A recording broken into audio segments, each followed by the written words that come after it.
treneris, sveikinimai su pergale. Kaip vertinate rungtynes? Na, gerai vertinu. Rezultatas geras. Aišku, tikėjomės, kad nebus lengvos rungtynės, bet smagu, smagu atvažiuoti į Alytų, į futbolo miestą. Na, matėm, nemažai žiūrovų susirinko. Taipogi žaisti ant žolės.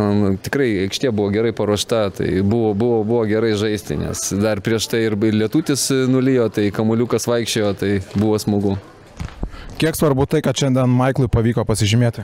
Nu, labai svarbu. Aš jau laukiu, nežinau, jau porą mėnesių, kada jisai pasižymės. Ir tikiu, kad ateis tas laikas. Na, šiandien atėjo. Džiaugiuosi už jį visų pirma ir, aišku, už visą komandą, kad jo įvartis, davė mums pranašumą ir antrą kėlinį buvo jau šiek tiek lengviau žaisti.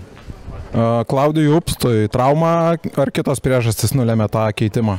Ne, matot, dangų kaita irgi priduoda kažkiek, tai nemanau, kad ten kažkas tai rimto yra, bet šiek tiek pajutė skausmus, reikėjo tą dalyką padaryti, reikėjo pakeisti, reikėjo pataupyti ir aš manau, viskas bus gerai.